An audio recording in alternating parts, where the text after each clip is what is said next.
This is a world gone mad. Welcome to the Resistance. I'm Jeff Allen Wolf. I give my commentary on national and world news and politics. Here we go.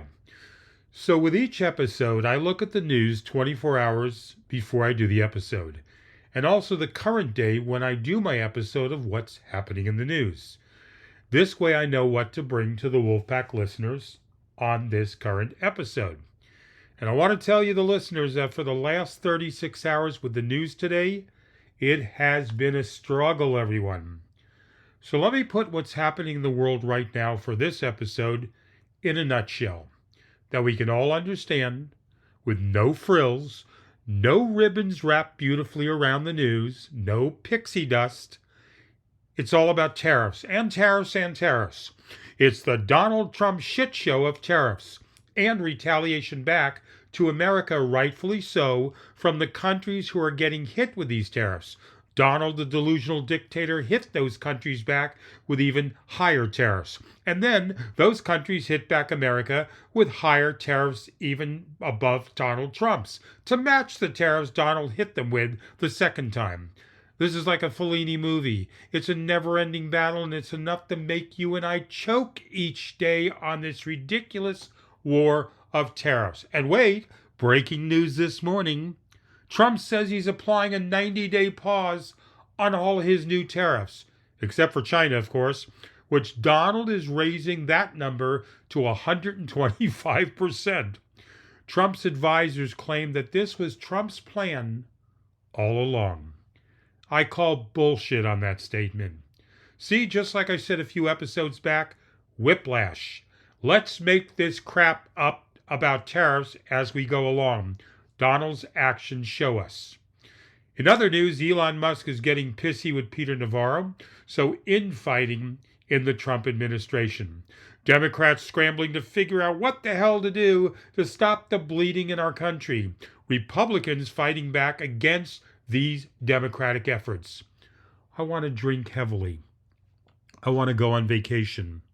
I want to punch everyone in the groin on the Republican side for creating this environment we are living through now. I'm ticked off, pissed off, fed up, and ready to scream nonstop for a day. And that's just basically in a nutshell how I feel today. And I'm sure a lot of you are feeling the same way. Look, I know from the listeners with texts, emails, and phone calls that I've received that that's the prevailing mood. Listeners also sent me article upon article and video upon video and podcaster videos and other advocate videos and memes ad nauseum. Stop, everyone. Please stop. Some of you are spiraling down into a pit of despair. Please stop. Step outside your house. Look at the beautiful sky or the flowers in your yard or your neighborhood or whatever makes you smile, and take a big, frigging, deep breath. That's what I did this morning. A lot of us need to get a grip. So this episode is going to be a little different. We need to refocus. And for those of you that listen, I have no clue how many people even care at this moment in time. So I'm going to focus on something this episode, and not all the stupid bullshit from Donald with tariffs and the back and forth between Donald and the world. Now, don't get me wrong. These are damaging and dangerous, these tariffs, but let's focus on how tariffs affect us. Hopefully that'll be okay with you. Here's which grocery store items will get more expensive because of those tariffs. I'd like to drill down on this one area of news today about grocery store items, so please pay attention if you care. And this information is just as relevant if Trump decides to go back again in the opposite direction tomorrow and resume his tariffs again. I'm going to go with the premise that Donald will change his mind again about resuming his tariffs. There's a strong possibility here. We know how he operates. President Donald Trump, during his announcement last week of sweeping tariffs on countries around the world, called groceries an old-fashioned and beautiful term. But his policies will make America's groceries more expensive today, supermarket executives and food industry experts say. Supermarkets sell imported items in every section of the store, from fresh and packaged foods to household basics. Trump instituted 10% tariffs across all countries last Saturday and slapped higher reciprocal tariffs on 60 countries and trading blocs today. And after that, Trump paused those tariffs for 90 days. Businesses in the U.S. shipping goods from overseas will pay for those tariffs if they resume again, and they will pass some of the higher costs down to consumers. Shoppers can expect to see prices rise on seafood, coffee, fruit, cheese, nuts, candy bars, and other imported foods, according to experts. Now, items that contain ingredients and packaging like plastic and aluminum from other countries will also be hit. Perishable food prices will rise first, followed by shelf-stable goods. Now, customers may also see smaller-sized products. This is known as shrinkflation, and find that certain versions of items have been eliminated as companies try to offset their cost hikes from tariffs. Customers can expect grocery prices to increase in the next couple of weeks, said John Ross, the CEO of IGA, a chain of independent grocery stores. Shoppers will start seeing it at scale across the store in the next 90 days. Food prices will rise 2.8% overall from Trump's tariffs, and if it resumes again, definitely, including 4% for fresh produce, Yale University's budget lab estimates. The cost burden will hit lower-income shoppers who spend a greater share of their income on essentials. They're going to get hit the hardest. The scale of the price hikes will also depend on the size of the companies. Now, prices at smaller grocers, which have less flexibility to absorb higher costs than giant chains like Walmart and Costco, may rise faster. Big food suppliers, such as Campbell and Kraft Heinz, also have more flexibility to manage tariffs than smaller producers. But few companies will be spared from the effects of tariffs. It appears that the small distributors are reacting a lot more quickly, said Steve Schwartz, the director of sales and marketing at grocery chain Morton Williams. Now, small distributors have less supply on hand, will raise prices first, while larger companies with more inventory in warehouses can wait longer, Schwartz says. For example, one Italian importer that supplies olive oil and balsamic vinegar notified Morton Williams of a 20% price increase next month. Randy Arsenault, the CEO of Affiliated Foods, a wholesaler in Amarillo, Texas, servicing around 700 independent grocery stores in 8 states, said that most suppliers are still waiting to see what happens with tariffs. Remember, listeners, Donald could change his mind at the drop of a hat. So this information is pertinent, whether you think, oh, tariffs are over, don't kid yourself. But that's not the case with all affiliated food suppliers. Several have already notified the company of price increases because of tariffs, including bananas, canned tuna, as well as plastic utensils. Affiliated Food sources bananas from Guatemala, where Trump implemented a 10% tariff.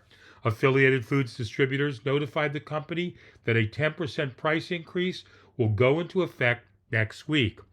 Now, this will increase Affiliated Foods costs by 4 cents per banana case from $1.80 to $1.84, which will be passed on to shoppers. The foods Americans eat are part of a complicated global supply chain, with much of the growing impossible to replicate stateside because of climate and crop conditions. Food that can't be grown locally will see the biggest rise in prices.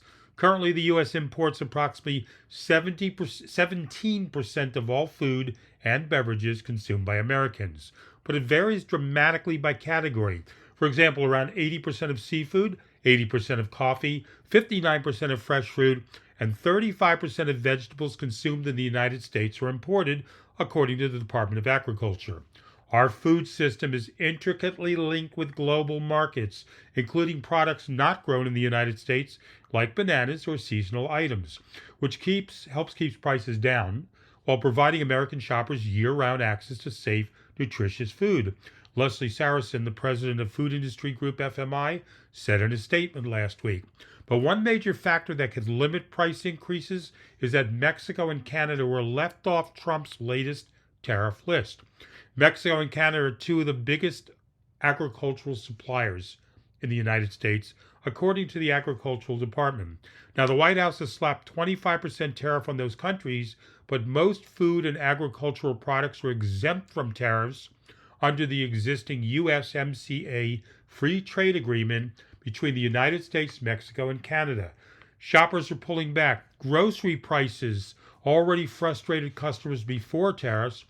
Trump said he won the 2024 election in large part due to the price of groceries. Grocery prices overall have increased around 23% since 2021, with prices on individual items like coffee and chocolate rising much faster. That's caused shoppers to pull back. PepsiCo, Campbell, J.M. Schmucker reported weak sales of their snack brands in recent earnings announcements, and tariffs will likely only accelerate the slowdown.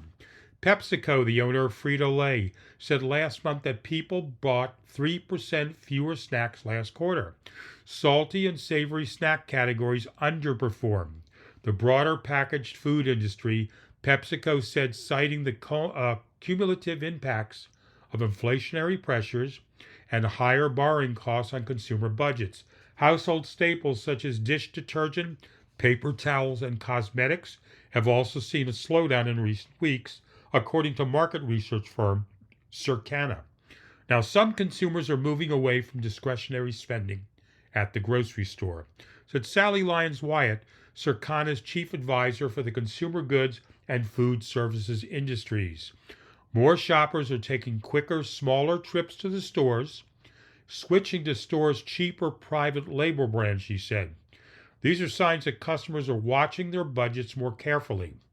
Customers are still showing that willingness to spend, but they're being very choiceful where they're spending, Costco finance chief Gary Millichap said last month.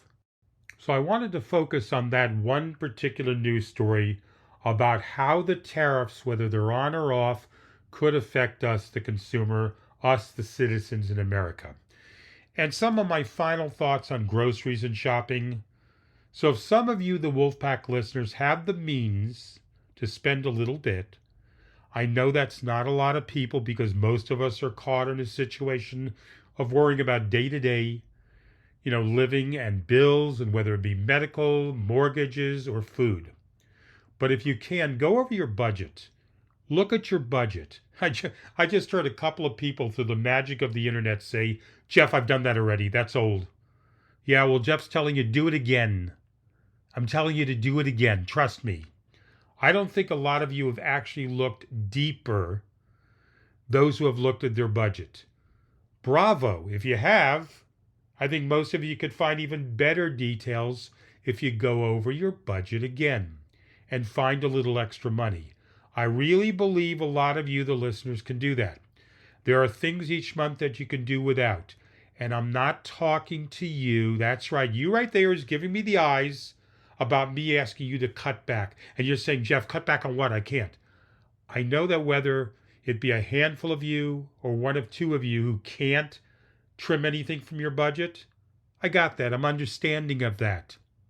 But a good percentage of you, the listeners, can find a little extra money by eliminating crap that you don't need each month. Okay? Try it. We've done it. My friends have done it. You'd be surprised at what you can find and put it to something more useful. Another suggestion for you, the Wolfpack listeners, and I've said this several times in other episodes, and it bears repeating, especially with what Trump's doing on a daily basis. Get some food supplies, canned goods, paper items. Yes, I'm saying to stock up. I'm not saying to hoard. I'm saying to stock up. Other countries are telling their citizens to do it. I'm telling you from this podcast, from me, Jeff, to stock up. Protect yourself. Give yourself a little buffer. Don't be caught short. I'm pleading with you to listen to me. We've been doing that, Natasha and I, my girlfriend, for a long time, and we're in decent shape because we've done that for a while. I'm talking about stocking up. For those of you who are just starting, get a little buffer, like I said, a week to 3 weeks worth of food. Canned goods, basic food staples, put it away. Start with cans of fruits, vegetables, rice, tuna, chicken. These last for a couple of years if you keep them inside away from the heat. Don't forget the dog and cat food. That's important because if supply lines go down, your furry animals will be left without any food. Do this if you have the space and your health is good, and if you have a little bit of extra money from going over your budget. Do this. If you can't or you don't, obviously this is not for you if you don't have the wherewithal. Start a garden, no matter how small. Natasha and I did this in our backyard a couple of weeks ago. We now have 40 to 50 plants of fruits and vegetables that we're growing. This is not going to feed us for life, but it's a little extra buffer when things go up in price even higher and things get tighter. Look, we have to do what we can for ourselves and our families and stop getting caught up in this daily crap of what's going on from Donald. I'll offer you another health tip. Hopefully you trust me enough after all this time listening to my podcast. Cut back on your social media, people. A lot of you are spending hours upon hours on multiple Facebook groups, I see you, and watching videos and posting memes. Stop. Breathe. Smile more. Read a book. Some of you are probably pissed off at me for preaching this long in this episode. It's okay, but it's my podcast, my rules. But seriously, my philosophy has always been control what you can control. And unfortunately, we can't control a lot right now. Don't know if that will change in the near future, if ever. But right now, we need to find a little peace and quiet and sanity in our lives. Look, like I told you at the beginning, I'm doing this episode a little differently. Hopefully you found this informative. Hopefully you found this important enough to want to share with others. If you have any comments on this or anything that I've talked about today or any time in the last couple of episodes, I've said this over and over again, and it's falling on deaf ears. Say hello. Hello, it's Jeff. You can say hello back. Take a minute out of your day to send me a text and an email or a voice message. I'm not asking for a lot. A lot of you, you know it's true, spend hours on social media, like I said. So please give me the courtesy of spending a minute of your time during the week and saying hello. Give me your thoughts, your comments. I do like hearing from people. I do not like doing this podcast just for myself and feel like I'm wasting time. The email is wolfpacklistener@gmail.com, wolfpacklistener, 833-399-9653, toll-free voicemail box. Leave me a comment on Blue Sky if you're over there. You know, I've been doing this for over a year now, and I truly, sincerely convey to you how much I like your feedback. When I hear from people like yourself who've written and texted me, etc., I like to hear what you, the listener, is going through, to hear your ideas and solutions that I could share with other listeners like yourself. That would help them. Contact me. Send me your comments on this. Look, your positive comments will never make me egotistical. Your negative comments will never hurt me. What hurts me the most is apathy, crickets, silence. I adore conversation. Also, please check out my Substack. You can find it on Substack. Search under Jeff Allen Wolf, The Wolf's Den. It's not about politics. 99% of it is about different things, different ideas about life, liberty, health, fun, arts, crafts, a little bit of everything. Or you can contact me about the Substack link, and I'll send that directly to you to make it easier. I'll be back again in 2 days. This is a world gone mad. I'm Jeff Allen Wolf, and without your comments, your feedback, your engagement, I'm sitting in a room talking to myself. I hate talking to myself. The silence is deafening at times, and people can walk into my room and see me doing that and think I've lost my mind and they'll want to commit me. Stay hopeful. There is chaos in the world. Can't you see?